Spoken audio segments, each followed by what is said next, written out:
صباح يا أمي أقطف دوما أحلى الزهر، سار تعطر كل البيت تنتظر قدومك يا أمي. في كل صباح يا أمي أقطف دوما أحلى الزهر، سار تعطر كل البيت تنتظر قدومك يا أمي. أعوذ بالله من الشيطان اللعين الرجيم. بسم الله الرحمن الرحيم. إن الحمد لله نحمده ونستعينه ونستغفره ونتوب إليه، ونعوذ بالله من شرور أنفسنا ومن سيئات أعمالنا. من يهده الله فلا مضل له، ومن يضلل فلن يجد هاديا يرشدا. ثم الصلاة والسلام على البشير النذير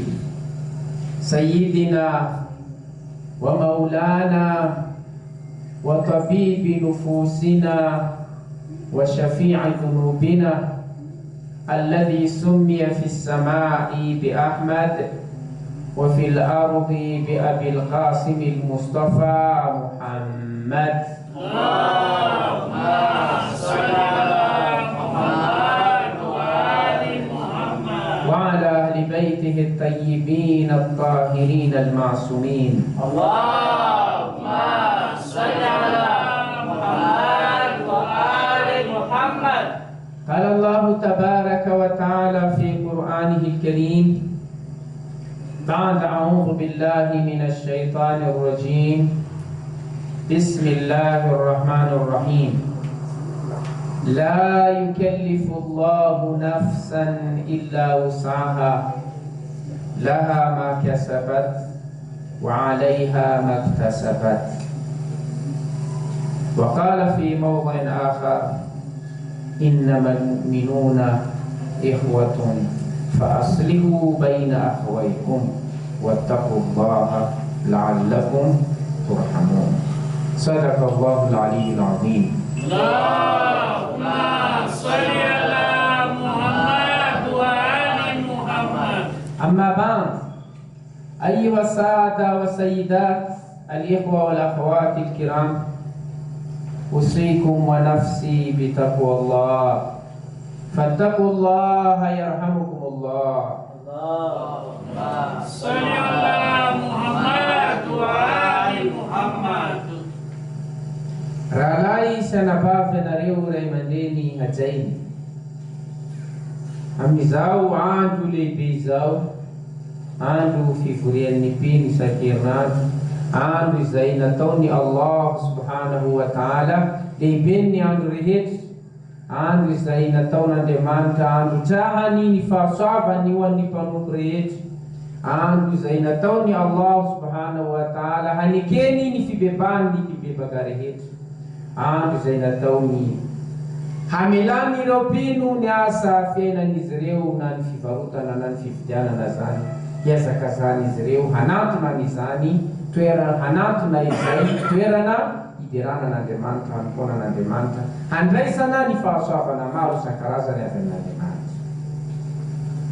Amin'izany andro lehibe izany mananitra ny tenako, mampahatsiaro ny tenako alohan'ny andefasako ny fampahatsaivana ho antsika tsirairay avy. Dia ny hisalorantsika, hananatsika taqwa Allah. Raha manao izany tsika, raha misalotra ny taqwa Allah tsika, dia tafita amin'ny fiainantsika ety an-tany ary tafita amin'ny fiainana mandrakizay any ankoatra. Raha misalotra ny taqwa Allah isika, dia eken'Andriamanitra ireo asa zay vitatsika. Raha misalotra ny taqwa Allah isika, dia tsy ho avelan'Andriamanitra ho potika eo anatrehan'ny tranga sy ny problema zay misetratsika, fa dia tsy maintsy hosokofa lalana ary homeny fahasoavana zay tsy tambo izany. Noho izany mampahatsiaro ny tenako ary mampahatsiaro atsika ny handraisantsika n'izany lakile malagasy taqwa Allah fanalahidiny problema rehetra zay fandraisantsika tamin'asa iny izany. Hotoyiny famelabelarana sy ny resaka atsika mahakasika ny fandraisana andraikitra sy ny fandraisana biby. Adininy zay novakitsika raha dika amin'ny teny malalaka izay efa tena mahazatra antsika dia Zahary Allahu Jalla Jalaluhu tsy nametraka adidy na amin'ny tena na amin'ny fanahy na amin'ny izaniza raha tsy zay vita. Allahu Akbar. La yukallifu Allahu nafsan illa wusaha, raha tsy zay vita. Fanazavany raha manam-pahaizantsika fa izany adidy apetraka Andriamanitra amintsika raha tsy zay vitan'izany na imarak-kareny na fahefana na hery amin'ny vatantsika ny isam-batany tsirairay. Ka raha izany ary no izy resantsika tamin'ny lasany hoe takin'Andriamanitra amintsika ny hamantarantsika ny adiditsika amin'ny segonda na fotoana vitsy zay iainantsika amin'ny vaninandro iainantsika iny. Rehefa mazava zay dia ny hanatanterantsika azy antsakany sy andavany. Raha araka ny filazany Imam Sadiq Ali Muhammad alayhi salam, Allahumma salli ala Muhammad wa ali Muhammad. dia ny segonda na ny fotoana zay akatsika ny fofinainantsika iny ihany, tsy alohany tsy aoriany fa fotoana atsika sintona ny oksizena maka ny fofinaintsika iny, hoe inona ny adiditsika. Rehefa fantatra dia tanterantsika amin'ny maizy azy. Raha voarara mitsahatra raha tsy maintsy manatanteraka raha manana safidy malalaka,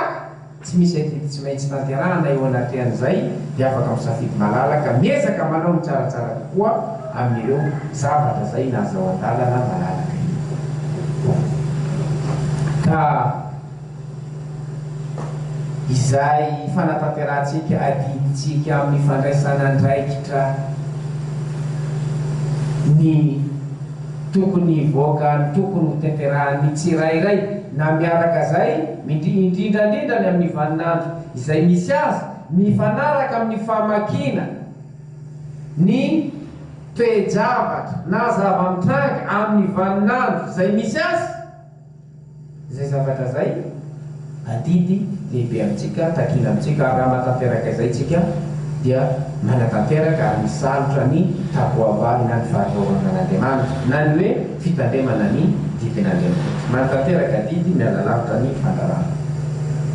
Ny finoana Islamo dia lamina lehibe munawwama alamiya, lamina maneran-tany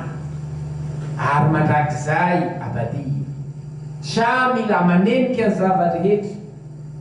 manerana ny toerana rehetra, tsy manapaka. Izay lamina finoana Islamo manerana n'izao tontolo izao ary mandrakizay maharapitra ny zava-drehetra zany. Izany finoana Islamo zany dia napetrak'Andriamanitra ho lamina hiadanantsika, napetrak'Andriamanitra ho lamina hampiakatra atsika amin'ny lafatra kokoa mandray sy manantona ny tena maha-olombelona amin'ny nanamboaran'Andriamanitra azy. Ka ao anatin'izay fampianarana finoana Islamo zay, indraindray ny zavatra anankiray rehefa manoloana ny olona voalohany izy dia hafa ny lalàna mifehy azy. Indraindray iny zavatra iny ihany rehefa manoloana ny olona faharoa dia hafa ihany koa ny lalàna mifehy azy. Ary indraindray hafa fahatelo na dia mbola olona ray ara iny zavatra iny rehefa miova ny fotoana sy toerana zay efa natsipitsika kely teto dia hafa ny lalàna mifehy azy. Ka ny tiantsika tenenina amin'ny hoe famakina ara-piarahamonina amin'ny vaninandro zay misy antsika, ny finoana Islamo zany tsy mampizoka antsika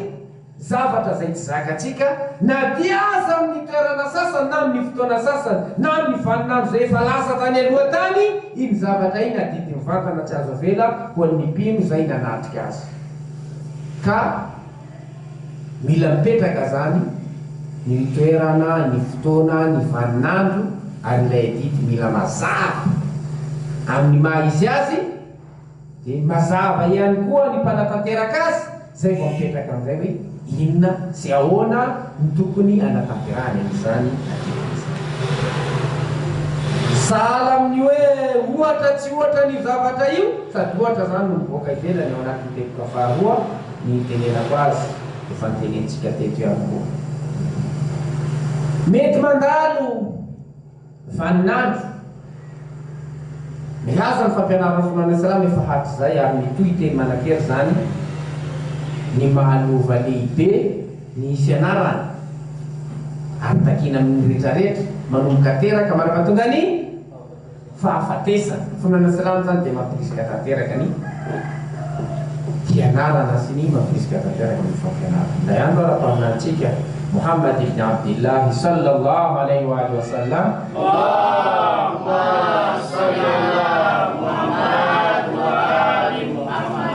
no ny herisetra zay nataon'ireo mpikomy mpanohitra ny fonana islamo niezaka nanafika ny vahoaka islamo niezaka nanafika ny toerana misy ny mpaminany dia rehefa ireny olona milisy nanafika reny milady tamin'ny vahoaka islamo tao Madina reny raitra ny ady dia mirava tamin'ny farany dia nisy tratra ireny olona mpanafika reny dia nandalo nisy fotoana zany olona babo satria ireny olona tratra reny antsoina hoe olona babo anaty ary reny zany dia fa na amin'ny vaninandro taloha na amin'ny vaninandro misy antsika zao dia indraindray misy ny babo anaty amin'ny toerana miady reny alhamdulillah isorana an'Andriamanitra mo toerana antsika ty tsy toerana misy ady ary nosy malalatsika ty efa navan'Andriamanitra efa hatrinela fa tsika tsy mandray adikitsika tsy mametraka ny tenin'Andriamanitra hoe la yukallifu llahu nafsan illa wusaha hoe tsy apetraka n'Andriamanitra ny adidy raha tsy adidy zay ty ka ny arena ny fahasoavana ny zavatra maro isan-karazany contraire niezaka sy ny fandraisana didiny nataon'ireo razametsika manomboka fafahatsika mitantara dia avelavelantsika tsy moramora sahala amin'ny hoe efa tandratsika mangatitsika dia hoe avela ho any ary io glasy ka tsy mety zay mitoy ilay resaka atsika amin'ny parenthèse kely teo fotsiny dia ny hoe nisy olona babo anaty reny nataon'ny mpaminany ho fifanarahana hamotsorana azy reny ny hoe mampianatra zanakapino hoe atao mampianatra mamaky sy manoratra ny zanakapino zay mahamia zay avaram-pianarana taminareo atao mampianatra fa raha mafotafavoaka zaza reny mizao isa izy dia afaka lasa zany izy afaka miverina mitandaza afaka miverina amin'ny toerana nalera ny fampianarana zany eto dia sahala nataon'ny mpaminany hoe mahalova soa lehibe ny fampianarana ny olona babo aneka anaovany zay nanao babo azy ny zay anaovana satria erisetra tanteraka ny natokavany eo mitady amono hafaty dia rehefa tratra indraindray anaovanao ny tsy mety koa raha olona tsy fahasoavana hoan'izao tontolo zao raha tsy malohana ny mpaminany Muhammad sallallahu alaihi wa sallam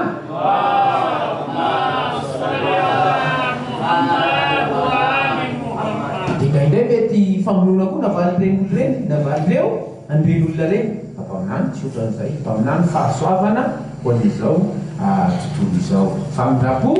hoan'izao tontolo izao ka ny napetra ny ovalin'izay hoe zay mahavara-pianarana aminareo manana chance natao mampianatra zanakapino fitadiko azy ohatrany hoe mampianatra zaza fito na tsy kotraotran'izay mampianatra zany dia rehefa mahatafavoaka zaza mahay manisa sy mahay mamaky teny manoratra lasa Allahu akbar zany ny anjara toerana lehibe ny amin'ny hoe fianarana ka ny mahafianarana fianarana lova soa indrindra zany efa napetra finoana islam hatrizay ka ny fandraisana ndraikitra na ny adiditsika mety miovaova ao itsika verina amin'izay tsika amin'ile resaka atsika teo ny adidin'olona taloha tany mety zavatra hafa adidin'olona vaninandro arakaraka ny vaninandro misy azy ka ny tiako tenenina amintsika androany raha lahy sy anabavy indrindra atsika mpanaraka ny finoana islam ato anatin'ny madrasati ahlilbaity alayhimussalam izay efa nandray satria roa herinandro telo herinandro sisa dia mamarana tsikatsika zao efa ao anatin'ny karazana famehezana ny famelabelarana ny arahantsika ato anatin'ny taona 20 sy 20 aty amin'ny taonjato amin'ny taona arivo fahafiry fahatelo ka raha efa fehintsika dia zao no tiako tenenina amintsika rahalahy zanavavy ary zany no fehiny ilay afantatsika resantsika teo hoe fonana salamy feny ho any toerana rehetra ao anatiny zany no toerana misy antsika eto satsy ao anatiny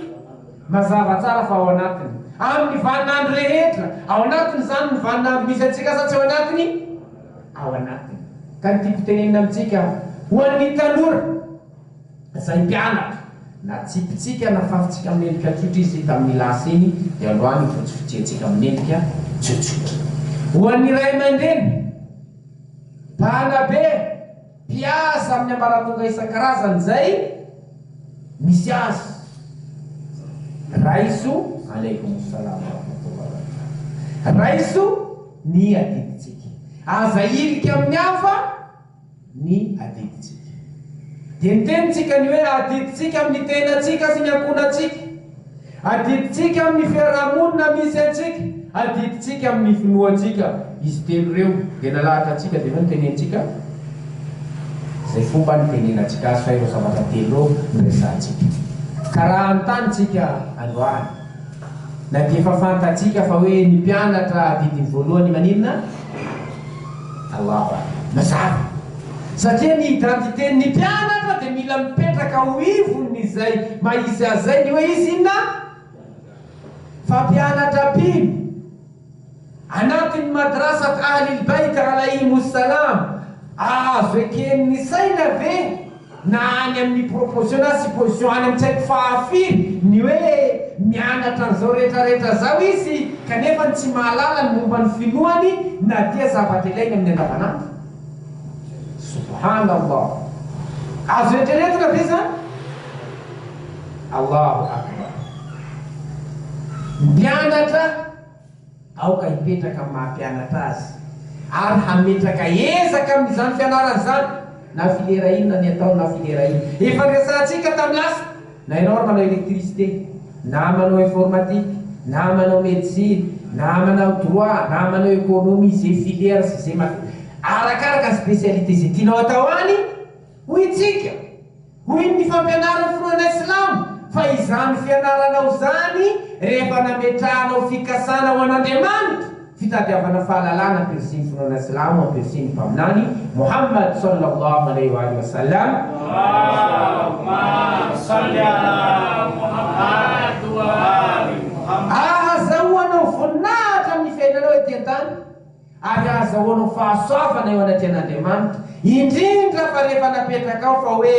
andraisanao andraikitra amin'izay tandrify anao izany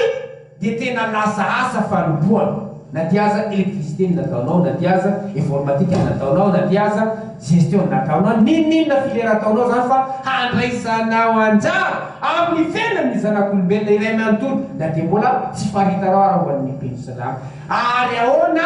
ary raha ohatra ka nofaritanao izany fa hoe hampiakaranao ambony handraisanao anjara amin'ny fampiakaranao ny hoe aiza hoe zany anjara toerana misy ny mpino islamo manaraka ny madrasat ahlilbait alaihimussalam amin'ny vaninandro misy anao amin'ny faritra misy anao azotsika sarantsena hoe aiza hoe zany fahasoavendrasan'Andriamanitra zany ho zany tsika mety mahita azy tsotsotro manao sola fotsiny iny manatona doan komely doan tawassul sola juma majlisy dia amin'ny andavanandro izy lasa mandeha mianatra miezaka amin'izay fianarana zay fa ny ao an-tsainy ny ao anatiny dia hoe ataoko tsara ity fianarako ity mba hahafahako mandray andraikitra ho an'ny tena ho an'ny fiarahamonina misy ahy indrindra koa ho an'ny finoako fitsapana fa tsy valifaty ny fiainany ety an-tany imezaka natao dia nefa ny tsy afaka atsika ahoana ny hahafaka antsika amin'ny fiainana ny ankoatra izay andraisana ny valinasa na andraisana ny valifaty avy amin'iza ilay tsitoha zakatsika ny mifanapika amin'izay kanefa ny fitsapana tsotra teo raraka ny amin'ny sasany amintsika rahalahy isy anabavy tsika tsirairay aby dia samy mahafaka mamantatra ny hoe aizan'ny andiany anakiroa reo ny toerana misy atsika amin'ny vina zay napetratsika ho amin'ny fiainantsika andavanandro. Raha ato amin'ny zay hoe manana ampahany lehibe amin'ny tanjona tratra dia homamy ny fiainanao any ankotro. Raha be tsy tratra ilay tanjona miaraka amin'izay ezaka zay dia zao teboka roa. Voalohany ampiakaro ilay ezaka fa rindran-damina tsy miovaova ny fiainana ety an-tany ary fandraisantsika ny atsipiriany zany. Tsy azo tsara nizaniza zany ny antony nahatonga antsika miaraka. Fa noho tsy fampian'ny hery sy ny enti-manana avy antsika samitsika. Faharoa, fanampin'izay ezaka ampiakarina zay aoka atsika ho afaka maka lesona ny amin'ny hoe ho an'izao fitsapana zao, fiainana mandalo zao, iny ilay ezaka natao dia tsy afaka. Ahoana ary ny ezaka manahoana ny tokony atao hahafaka ho an'ny sedra sy valifaty any amin'ny andro farany, satria any fanomezan'Andriamanitra ny valinasa. Fanakeloka fiadanana ho an'ny mpino, valifaty ho an'izay tsy pensy ny mpanao tsaramitra. Aqulu qawli hadha wa astaghfirullah li wa lakum wa lisairil mu'minin. A'udhu billahi minash shaitanir rajim. Bismillahir rahmanir rahim. Wal 'asr innal insana lafi khusr illa alladhina amanu wa 'amilus salihat wa tawasaw bil haqqi wa tawasaw bis sabr.